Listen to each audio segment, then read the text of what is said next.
being unequally yoked. I don't think that's just spiritual. I think we talked about this a little bit on the podcast because I was involved with this guy. Great guy. But at the time, I was thinking like, dang, still kind of cruel.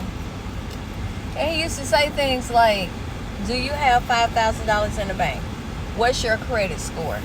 Do you deserve a relationship? And I used to think about that all the time because I would never tell my personal business. I live a modest life, but some people are in my business that might know better.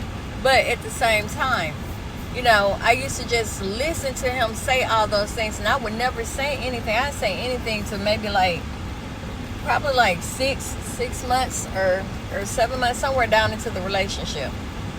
And he was like, women don't have good credit, and if you ain't got $5,000 in the bank, you don't need to be thinking about a relationship. And I'm sitting here thinking like, hell, I invested $5,000 to play in the stock market. But that's neither here or there. But everything that he said made sense to me now that I'm not with him.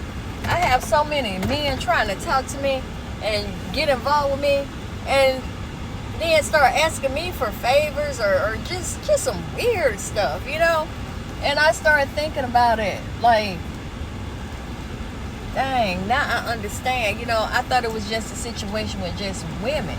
But it's men out here.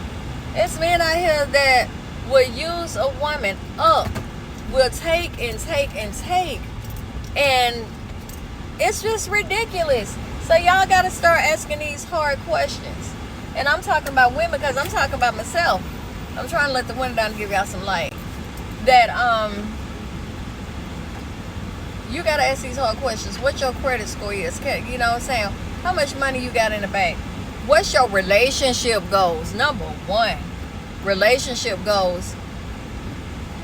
You know what? Forget relationship goals. Because that was the number one thing he said. Don't be worried about no relationship if you ain't got it. Mainly what your financial status is, where you stay at, who you stay with. And some people might stay with their parents or family or something like that because they may fall on hard times and they just think, okay, I'm just chill here. If they ain't got no kids with them or nothing like that, okay, I get that, I respect that, I'm cool with that. But at the same time, I ain't coming over your mama's house. I might come over there and chill and speak to her because, I am the type of woman a man will bring home. But I'm not supposed to be chilling over your mama's house. I'm like, you can stay the night over here. Is you crazy? Are you crazy? And that was one thing this guy that I was involved with would not do. I would tell him to come over to my house all the time. But my mom lives with me.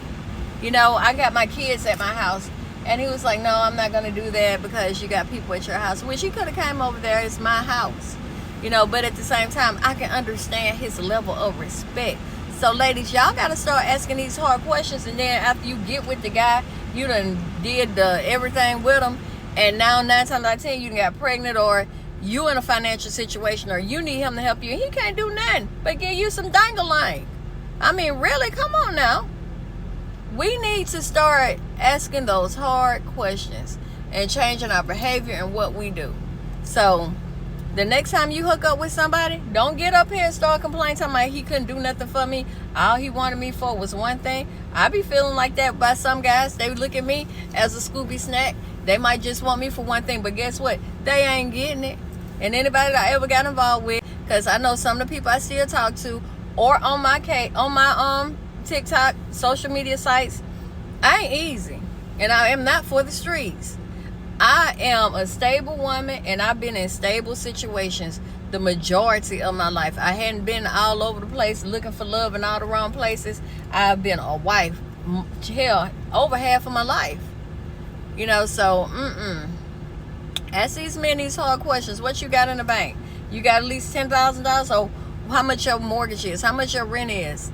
We got to ask these hard questions. Hell, what's your STD status? Do you have documentation? Now they send it through email.